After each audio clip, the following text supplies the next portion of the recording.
চাকরি করে কোটি টাকার মালিক হইয়া বাবারে ভুইলা গেছো, মায়েরে ভুইলা গেছো। আমার আত্মায় কষ্ট পাইবে যে কি করলাম আর কি পাইলাম। আমি মন থেকে দিল থেকে তাদেরকেও অভিশাপ দিই, আমার মতো একদিন যেন। এখানে অনেক ভাইরা আছেন বড় বড় চাকরি করেন বাবা, কিন্তু সেই 7 বছর বয়সে বাপ মরে গেছে। ইলিয়াসুর রহমান জিহাদির মা মারা গেছে 12 বছর বয়সে।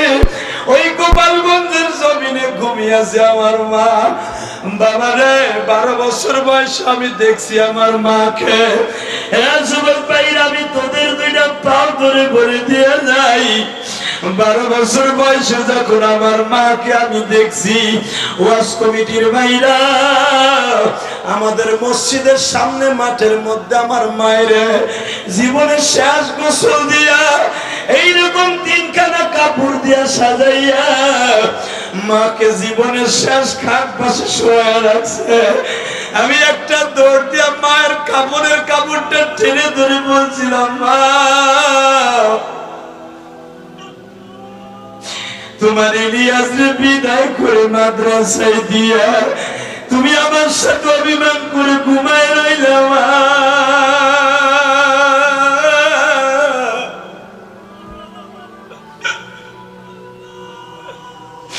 এই দুনিয়ায় যার মা নেই গো,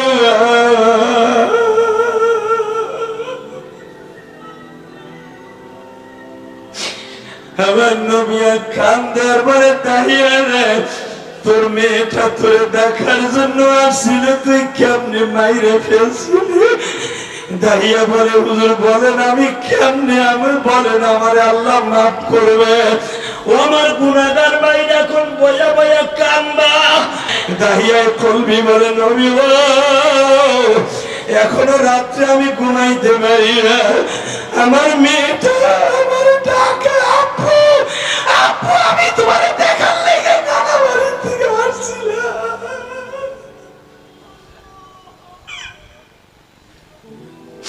আল্লাহ দেখো, মসজিদ কমিটি কান্দে, নেতা ভাইরা কান্দে, আল্লাহ আমার ভাইরা মাঠের মধ্যে বয়ে বয়ে কান্দে।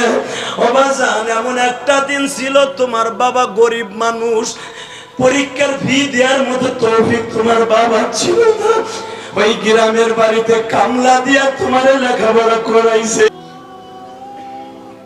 তুমি তোমার মা বাপরে ভুলিয়া যাবে, তোমার সন্তান একদিন তোমারে ভুলিয়া যাবে। ও আমার ওয়াজ কমিটির ভাইরা রে, দাহিয়া কলবি বলে, নবীজি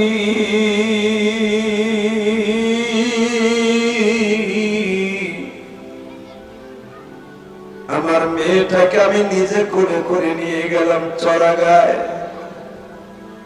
বালুর ময়দানে যখন আমার মেয়েটাকে নিয়ে গেলাম, আমার মেয়েটা বারবার আমার দিকে তাকায় আর মায়ার নজরে বলে, আব্বু তুমি আমার এই মাঠের মধ্যে কেন আনছো? মা, এই গর্তের মধ্যে কিছু হীরামণি মুক্তা আছে, তালাশ করার জন্য আনছি। হুজুর, আমি নিজে কোদাল দিয়া বালুগুলা সরাই, পাথরগুলা সরাইতেছি, ইন্দিমি টাইমে কিছু কিছু ছোট্ট ছোট্ট পাথরের কণা আমার দাড়ির মধ্যে ঢুকে গেছে। আমার মেয়েটা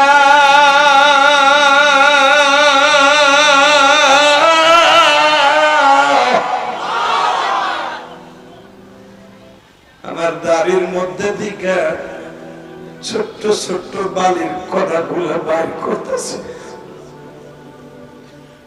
আমি বারবার বলতেছিলাম, আমার মেয়েটা বলে, আব্বা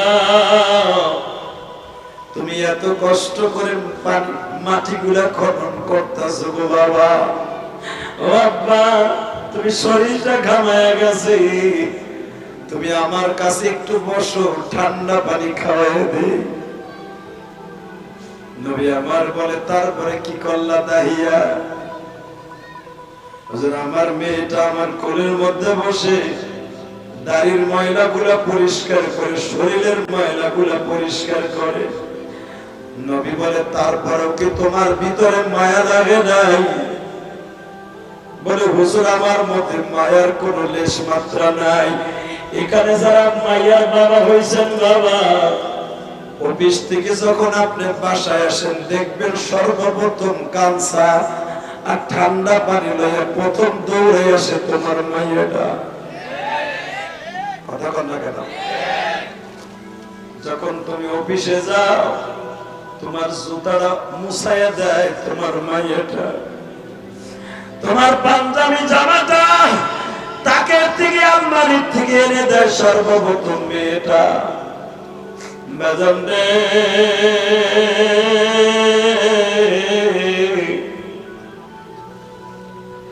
দাহিয়া কলবি বলে নবীজি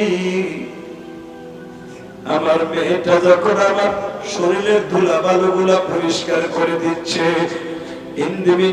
আমার মনের মধ্যে একটু মায়া লাগলো না। কিন্তু মেয়েটা যখন আমার কপালে চুমা দিয়া বলে আব্বা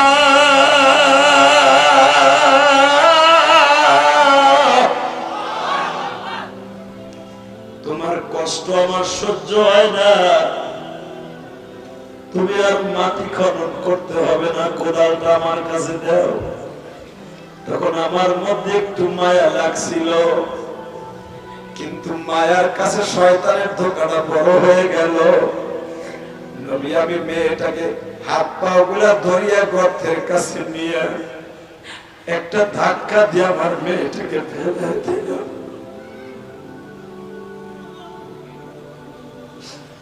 আমি যখন আমার মেয়েটাকে ফেলে দিলাম,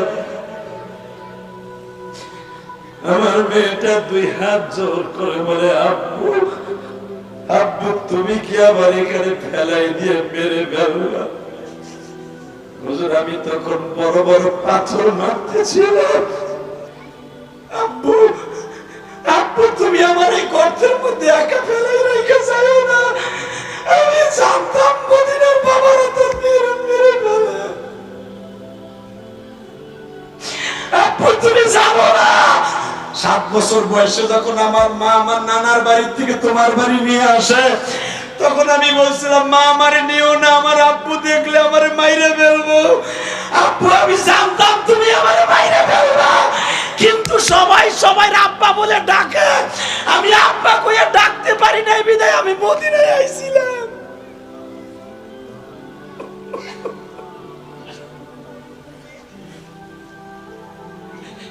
যখন বলছে আমি আব্বু বলে ডাক দিতে পারি না নানার বাড়িতে, এই জন্য আমি তোমারে দেখতে আসছিলাম।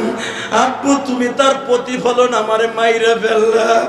আব্বু তুমি আব্বা আল্লাহ